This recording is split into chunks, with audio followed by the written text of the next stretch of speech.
আসসালামু আলাইকুম সবাইকে। এসএসসি ২৭ ব্যাচের মানুষজন।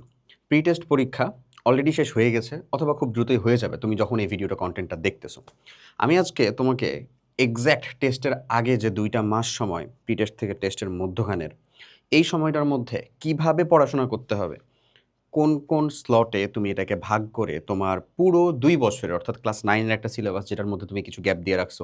ক্লাস 10 এর প্রি টেস্টের মধ্যে যে শেষের দিকের অংশ ছিল সেটার মধ্যেও কিছু গ্যাপ দিয়ে রাখছো। হোল সিলেবাসটাকে কাভার করবা তার A to Z প্ল্যান ইনশাল্লাহ শেয়ার করব। পুরো ভিডিওটা না টেনে সম্পূর্ণ দেখো, আমি তোমাকে প্রপার কন্টেন্ট কোথা থেকে নিতে হবে, কতটুকু কমপ্লিট করতে হবে, কিভাবে আগাতে হবে, A to Z ইনশাল্লাহ বিস্তারিত বলবো। ওকে, চলো তাহলে শুরু করি। প্রথমত, যখন তুমি নিজে বুঝতেছো ভাইয়া আমার প্রি টেস্ট পরীক্ষাটা শেষ হয়েছে, মোর অরলেস খারাপ হয়েছে ভালো হয়েছে সব মিলা যা হয়েছে তা হয়ে গেছে, আমি চাইলে চেঞ্জ করতে পারবো না, আমরা রেজাল্টের জন্য চেষ্টা করব। বাট আমার মেইন টার্গেট হচ্ছে যা হওয়ার তা হয়েছে, আমি এখন টেস্টের মধ্যে আমার কামব্যাক দিবই, আমি টেস্টের মধ্যে আমার সর্বোচ্চ ফলাফলটুকু বের করে নিয়ে আসবই।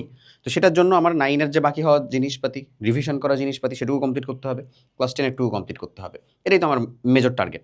তার মধ্যে সামনের যে 2টা মাস সময় আছে সেটাকে আমরা 3টা ফেজে জাস্ট ভাগ করব। প্রথম ফেজটাতে থাকবে হচ্ছে আমাদের প্রথম থেকে 15 দিন। 15 দিন তুমি যখন থেকে ভিডিও কন্টেন্টটা দেখবা তখন থেকেই মনে করো এটা শুরু।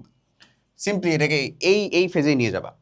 1 থেকে 15তম দিন, এই 1 থেকে 15 দিনের মধ্যে তোমার জাস্ট অন অ্যান্ড অনলি একটাই কাজ থাকবে, সেটা হলো শুরুর যে দিনটা, সেই শুরুর দিনের আগে থেকেই তোমাকে প্রিপেয়ার করতে হবে তোমার ইনকমপ্লিট কি ইনকমপ্লিট যা তুমি পারো না, যা তোমার পড়া হয় নাই, ইনকমপ্লিট অংশের টোটালটা সিরিয়ালটা একেবারে ব্রেকডাউন করবা। আমি যদি তোমাকে আর একটু ক্লিয়ারলি ধারণাটা দিই তাহলে আমি বলবো হ্যাঁ, বিশেষ করে PCMBHM এগুলোর মধ্যে ইনকমপ্লিট অংশগুলো কি এগুলোর মধ্যে মোরললেস 71টা থেকে 76টা মতো চ্যাপ্টার রয়েছে। সবগুলো তুমি পড়ো নাই, সবগুলো তুমি পারো না। এই দিনের টার্গেটই থাকবে যে সকল অধ্যায় সব থেকে বেশি আমি দুর্বল সেগুলোকে শেষ করা। শেষ করার জন্য কি লাগবে বলো তো? প্রপার কন্টেন্ট লাগবে। তোমার কাছে কি এখন সময় আছে লিটারেলি যে আমি ভাইয়া আমি পুরো বেসিক থেকে পড়ে কমপ্লিট করব? না। তার মানে কি তুমি বেসিক ছাড়া যাবা? নিশ্চয়ই না। তুমি কি জাস্ট অন শর্ট, আর বিভিন্ন ধরনের শর্ট আছে, যাই হোক আমি আর বেশি নাম নেই, on short MCQ, on short CQ এগুলো দিয়ে মনে হয় কাভার হয়ে যাবে? থিওরি ছাড়া, থিওরি ছাড়া মনে হয় কখনো? আমি পার্সোনালি বিলিভ করি থিওরি ছাড়া তুমি আসলে খোড়া। তুমি যত যাই বলো না কেন, তোমার কাছে যত দ্রুত মানে যানবাহন থাকুক না কেন, লেজিট তুমি নিজে হাঁটতে পারবা না, তোমাকে অন্যের হেল্প নিয়েই আগাতে হবে। তো এই অনশর্ট MCQ, অনশর্ট CQ এই সকল জিনিসপাতির দিকে যেও না অন্তত। তোমার আমার পার্সোনাল মানে তোমাকে প্রেফারেন্স আমি বলবো তুমি থিওরিটাকে কমপ্লিট করো, ওরকমভাবেই কমপ্লিট করো যেন জাস্ট তুমি মোস্ট ইম্পর্টেন্টটুকু করতেছো। মোস্ট ইম্পর্টেন্টটুকু যে একটা চ্যাপ্টার, ভাই এই চ্যাপ্টারের জিস্ট অংশটুকু হচ্ছে এটা। যারা আমাদের SSC 27-এর ক্যাপের মানুষজন, হ্যাঁ SSC 27-এর যারা ক্যাপে যুক্ত ছিল তাদের জন্য যদি আমি স্পেসিফিকভাবে বলি, তো এই ক্যাপের মধ্যে কমপ্লিট একাডেমিক প্রোগ্রাম, ওর মধ্যে আমাদের যে ফিচারগুলো ছিল তোমরা নিজেরাও জানো, দাগানো বইয়ের একটা অংশ ছিল। দাগানো বইয়ের ভিতরে তুমি কি করতা? দাগানো বইয়ের মধ্যে এক্স্যাক্ট একটা চ্যাপ্টারের ভিতরে যতটুকু দরকার ততটুকু ছিল ওখানে। ওই অংশগুলোর উপরে নির্ভর করে আমরা তোমাদের জন্য যে রিভিশন প্রোগ্রামটা মেইনলি চালু করি সেটা হচ্ছে LRB, last short revision batch. LRB 27-এর মধ্যে রসায়নের পুরোটা অংশ জুড়ে দেখবা আমি আছি, আমি ক্লাস নিতেছি, ফিজিক্স, কেমিস্ট্রি, ম্যাথ, বায়োলজি, এবং এটার সাথে EBIও যুক্ত হয়ে যায়। EBI, LRB প্লাস EBI, এই এক প্রোগ্রামের মধ্যে তোমার 13টা যতগুলো সাবজেক্ট রয়েছে, যা যা পরীক্ষা দিতে হবে, যা যা জরুরি সব কমপ্লিট করে দেওয়া হয়। আমি যদি জাস্ট তোমাকে বলি, আমি এটা তোমাকে ইউটিউব চ্যানেল থেকে হচ্ছে যে দেখাবো, এছাড়াও আমাদের অলরেডি এই প্রোগ্রামটা কার্যক্রম শুরু হয়ে গেছে। তুমি ডেসক্রিপশন ও কমেন্ট বক্সের মধ্যে লিঙ্ক পাবা, অথবা যদি ডিরেক্ট ব্রাউজ করতে যাও, ধরো SSC প্রস্তুতি একাডেমিক অ্যাডমিশন, আমি ওয়েবসাইট থেকে যাচ্ছি, দেখো গা, এই যে দেখো last short revision batch LRB program, এটাকে যদি তুমি যে দেখো তাহলে এইখানে হচ্ছে তোমার এই লাস্ট শর্ট রিভিশন ব্যাচের সকল ফিচার যুক্ত। আমি দেখাই তোমাকে, এটা আমাকে লাস্ট শর্ট রিভিশন ক্লাস, যদি তুমি যাচাই ক্লাসের ভিতরে যাও, হায়ার ম্যাথ ক্লাস তুমি পাবা। তুমি আর একটু নিচে আসো, কেমিস্ট্রি ক্লাসের মধ্যে চলো, পদার্থের গঠন দেখো, SSC লাস্ট শর্ট রিভিশন ব্যাচের পদার্থের গঠনের ক্লাস। মানে পুরো ক্লাস, পুরো জিনিসপাতি তোমাকে কমপ্লিট করে দেওয়া আছে। এবং এখানে ম্যাক্সিমামই দেখা যাবে একটা ক্লাসের মধ্যে কম্প্যাক্ট করে CQ, MCQ, SQ সব কিছুর প্রিপারেশন দেওয়া। এছাড়াও এখানে আরেকটা খুব সুন্দর জিনিস যুক্ত থাকে নর্মালি, ম্যাটেরিয়ালসের মধ্যে যাই আমি একটু, SSC সাজেশনের ইবুক, আমি লগ ইন করি নাই, SSC সাজেশনের ইবুক সাথে সলিউশনটাও। এই জিনিসটা তোমাকে পুরো একটা চম্বুকের মতন কাজ করে, যে আমার চ্যাপ্টার টোটালে PCMBHM এ 10টা, 15টা বা 18টা বাকি, এই চ্যাপ্টারগুলো আমি কিভাবে দেখে কমপ্লিট করব, এই সিরিয়ালটা কি হওয়া উচিত? এই সিরিয়ালটা হওয়া উচিত বেসিক্যালি এই কন্টেন্টের যে সিরিয়ালটা সেটা হওয়া উচিত, তুমি প্রথমেই যাবা হচ্ছে মানে একেবারে নোট সহ কম্প্যাক্ট কম্প্যাক্ট কেন বলতেছি, কারণ অতিরিক্ত পড়ে সময় মানে শুধু শুধু অতিরিক্ত জিনিসে ডিপার জিনিসে ঢোকার আসলে এখন সময় নেই। তো কম্প্যাক্ট কনসেপ্ট ক্লাস, যেই ক্লাসটা আমরা তোমাকে প্রোভাইড করতেছি, এবং তুমি এটার ওই যে ডেমো ক্লাস তো অলরেডি দেখতে পাবাই, ডেমো রাখো, তুমি ইউটিউবের মধ্যে আসো, তোমার কেমিস্ট্রির অংশটুকু কমপ্লিট করতে হবে, তুমি এই প্লে লিস্টের ভিতরে যাও, প্লে লিস্টের মধ্যে গেলে আমি তোমাকে লেজিট আমি আমার মানে অন শর্ট সিরিজই দেখাই দিচ্ছি, যার ভিতরে তুমি এক্স্যাক্ট 6টার বেশি লেকচার কমপ্লিট করতে পারবা। দেখো 27-28-এর জন্য, 26-27-28-এর জন্য, যেটা কেমিস্ট্রির আলটিমেট অন শর্ট, ছয়টা লেকচারের ভিডিও দেওয়া আছে অলরেডি। তুমি এই ক্লাসগুলো দেখলেই বুঝতে পারবা আসলে যে তুমি কতটুকু পরিমাণে তোমার দরকার বা তুমি আসলে কমপ্লিট করতে পারো কিনা। ধরো এটা হচ্ছে পর্যায় সারণীর অধ্যায়ের ক্লাস দেওয়া, বুঝছো?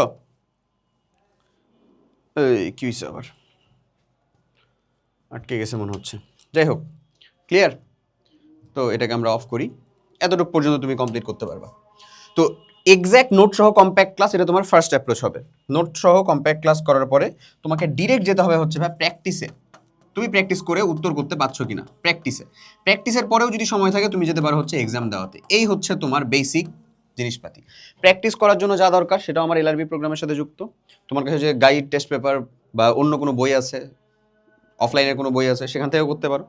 এক্সাম অলরেডি ওই এলআরবি প্রোগ্রামের সাথে যুক্ত, অর্থাৎ একটা প্রোগ্রামের মধ্যে তুমি পিসিএমবি এইচএম এর টোটালটা রিভিশন থেকে শুরু করে A to Z কমপ্লিট করতে পারবা। অর্থাৎ তোমার যে সকল অধ্যায়ে দুর্বল, এক্স্যাক্ট ওই অংশটা থেকে আগে ওই চ্যাপ্টারের ক্লাসগুলোকে কমপ্লিট করে ফেলো।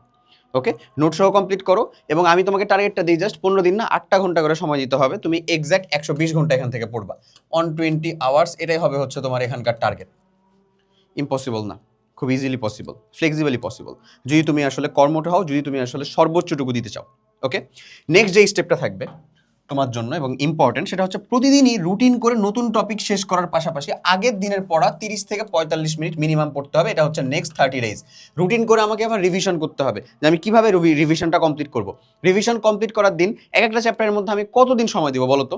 মানে একটা বেসিক, ধর আমি তো বললামই আমার 71টা মতন চ্যাপ্টার আছে, 71টা চ্যাপ্টার যদি আমার পিসিএমবি এইচএমএ কমপ্লিট করতে হয়, আমার হাতে ধরে নাও সময় 3 দিন, 30 দিন। তো 30 দিনের ভিতরে আমাকে কি কমপ্লিট করতে হচ্ছে? মিনিমাম একদিনে 3টা চ্যাপ্টার না? তো 3টা সাবজেক্টের 3টা চ্যাপ্টার, খুব কঠিন কি? খুব কঠিন না। তুমি দিনে 8 ঘন্টা করে পড়বা। তুমি যদি চিন্তাও করো যে আমি 2.5 ঘন্টা সময় করে দিব হচ্ছে এক চ্যাপ্টারের প্রতি, মোর দ্যান এনাফ। কোন চ্যাপ্টার, এসএসসির কোন চ্যাপ্টারটার মধ্যে তোমার কাছে লাগতেছে যে ভাই এটা রিভিশনটা কমপ্লিট করতে 2.5 ঘন্টার বেশি সময় লাগবে? আসলে কি মনে হয়? টু বি অনেস্ট না। ম্যাক্স যদি এক একটা থেকে থাকে, জৈব রসায়নের তোমার যে জীবাশ্মের অধ্যায়টা রয়েছে, বায়োলজির কিছু চ্যাপ্টার রয়েছে, ম্যাথের কিছু চ্যাপ্টার রয়েছে, বাট সেগুলোও খুব মানে হাতে গোনার মতন। ঠিক একই রকমভাবে ওটার কিছু সহজ চ্যাপ্টারও রয়েছে। কেমিস্ট্রির প্রথম, দ্বিতীয়, তৃতীয় চ্যাপ্টার পড়তে কি তোমার খুব বেশি সময় লাগবে? লাগার কথা না। তাহলে ওভাবে মেকআপ করে ফেলানো যায়, চাইলেই করে ফেলানো যায়। এবং সাথে আছে ইবিআই, 2.5 ঘন্টা করে সময় দিলে 3 সাবজেক্টে মানে 3টা চ্যাপ্টার কমপ্লিট করতে হবে তোমাকে। 3 তিরিকে ওখানে 90 হইতো, 3 তিরিশে 90 হইতো, তো 90 তো লাগবে না, আমার তো 71-75টা চ্যাপ্টার আছে বললামই, তাহলে ওখানে একটা টাইম সেভ হচ্ছে। অ্যাজ ওয়েল অ্যাজ 2.5 ঘন্টা করে তিনটা সাবজেক্ট তুমি পড়তেছো, তাহলে 3 দুগুণা 6 আর 7.5, আরও আধা ঘন্টা করে বাকি থাকতেছে না প্রত্যেক দিন? সময় তো থাকতেছেই তোমার হাতে, তো ওই সময়টুকু নিয়ে তুমি কাজ করতে পারবা না ইবিআই নিয়ে? ইবিআই আমাদের সায়েন্সের স্টুডেন্টদের কি খুব প্যারা দিয়ে পড়তে হয় মনে হয়? একটু এফোর্ট দিলে ওখান থেকে ফলাফল নিয়ে আসা সম্ভব না? অবশ্যই সম্ভব। ক্লিয়ার? ওকে, এটা হবে হচ্ছে তোমার নেক্সট কত 30 থেকে 45 মিনিট করে পড়তে হবে প্রত্যেকটা দিন, আগের পড়া সহ যেন রিভিশনটা কমপ্লিট হয়ে যায়। এটা হবে হচ্ছে তোমার নেক্সট 30 দিনের কাজ, 30 দিন। এবং লাস্ট 15 দিন চোখ মুখ বন্ধ করে ভাই, লাস্ট 15 দিন ভাই চোখ মুখ বন্ধ করে আন্দার মতন একেবারে বোর্ড কোয়েশ্চেন সলভ। এগুলা কতটুকু করছো না করছো আমি জানি না, যেই চ্যাপ্টারে যেই সাবজেক্টের করো নাই, যেই টপিকের উপর করো নাই, সেই টপিকের উপরই করতে হবে। মেক শিওর আর এদিক ওদিক চিন্তা ভাবনা করার কিছু নেই।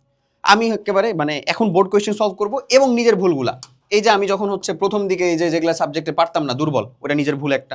এই যে মধ্যখানে প্রত্যেকদিন অল্প অল্প করে আমি যে নতুন নতুন সাবজেক্ট পড়ছি, রিভিশন করছি, ওখানে আমি জানি কোন সাবজেক্টের কোন চ্যাপ্টারটার কোন টপিকটার মধ্যে আমি দুর্বল। এই নিজের ভুলগুলো নিয়ে কাজ করতে হবে, আর কিচ্ছু না। জাস্ট এই বেসিক ফিচারগুলো যদি আমি মেনে চলতে পারি, এই 3টা ধাপে যদি কমপ্লিট করতে পারি, বিশ্বাস করো তোমার জন্য লেজিট 2টা মাসের মধ্যে পুরো নবম দশম শ্রেণীর 2 বছরের পড়াশোনা গুছিয়ে ফেলা সম্ভব। নট আমি বলতেছি শেষ হয়ে যাবে, নট আমি বলতেছি যে একেবারে তুমি পিএইচডি হয়ে যাবে, একেবারে প্রো করে ফেলবা যাকে বলে, না। কেউ 2 বছর ধরে পড়তেছো, তুমি 2 মাসে এসে সেটাকে কভার করার চেষ্টা করতেছো। অবশ্যই তোমাকে ইফোর্ট যেমন বেশি দিতে হবে, তোমার ফলাফল সে অনুযায়ী আসবে যে অনুযায়ী তুমি ইফোর্টটা দিবা।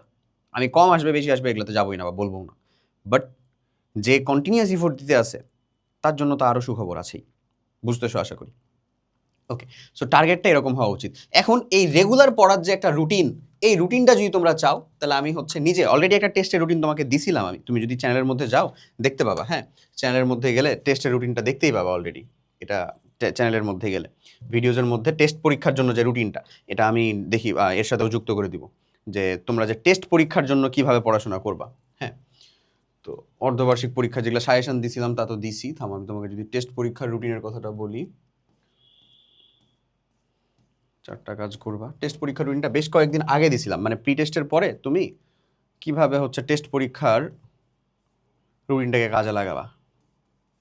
Wait, একটু নিচের দিকে আসো।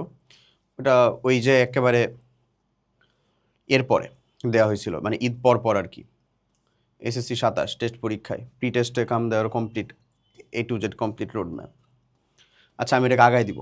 বৃত্তি পরীক্ষায় যারা টপ করবে তারা এই যে রুটিনটা, এই যে ভিডিওটা, এই ভিডিওটাকে কাজে লাগাতে পারো। এখানে পুরো রুটিনটাকে একেবারে মানে খুব সুন্দর করে বিশ্লেষণ করা আছে। আমি একটু বেশি সময় নিয়ে ফেললাম বোধহয় তোমাকে জাস্ট এই রুটিনটা দেখানোর জন্য, বাট পার্সোনালি বলতেছি এটা অনেক কাজে দিবে তোমাকে, সিরিয়াসলি। এখানে এই রুটিনটাকে A to Z কীভাবে তুমি কমপ্লিট করবা, কোন সময়ের মধ্যে কোনটা, 8 ঘন্টা করে, মানে স্কুল চললে তুমি 4 ঘন্টা পড়বা, স্কুল না চললে সেটাকে 2 দ্বারা গুণ করে, জাস্ট ওই সময়টাকে 2 দ্বারা গুণ করে। এবং এখানে PCMBও দেওয়া আছে, তোমার উইক সাবজেক্টও দেওয়া আছে, মানে প্রত্যেকটা জিনিসকে ইনক্লুড করা আছে।